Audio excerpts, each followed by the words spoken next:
Bupati Maluku Tengah pimpin apel perdana, tekankan loyalitas ASN.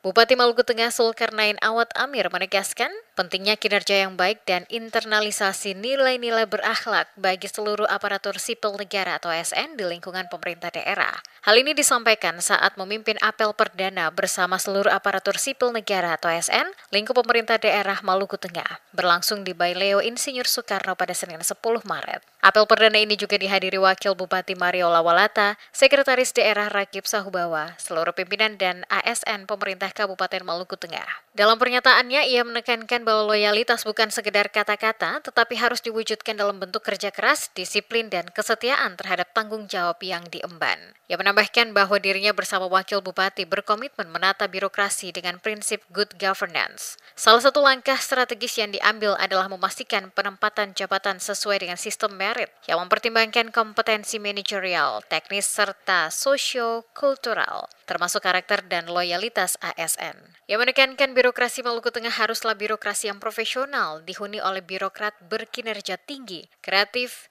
inovatif, berkarakter, dan berkualitas. Dalam menghadapi kebijakan efisiensi anggaran yang berlaku secara nasional, Zulkarnain meminta seluruh pimpinan organisasi perangkat daerah atau PD mengambil langkah bijak agar kesejahteraan ASN tetap terjaga secara merata. Sebagai bentuk penguatan kinerja, ia akan menerapkan mekanisme reward and punishment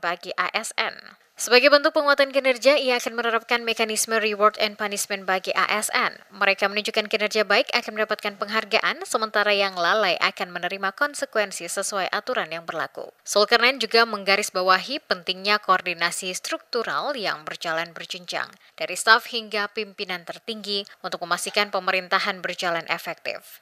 Ditegaskan tidak boleh ada ASN yang melewati jalur komunikasi tanpa alasan yang jelas. Semua harus sesuai prosedur agar tata kelola pemerintahan berjalan baik dan efektif. Di akhir sambutannya, ia menyampaikan pesan khusus kepada Satuan Polisi Pamung Praja Satpol PP agar meningkatkan disiplin dan profesionalisme, termasuk dalam pelatihan baris berbaris. Dengan komitmen dan kerja keras bersama, Zulkarnain optimistis bahwa Maluku Tengah akan bangkit menjadi daerah yang berdaya saing, sejahtera, rukun, dan damai, sesuai dengan visi besar pemerintah daerah.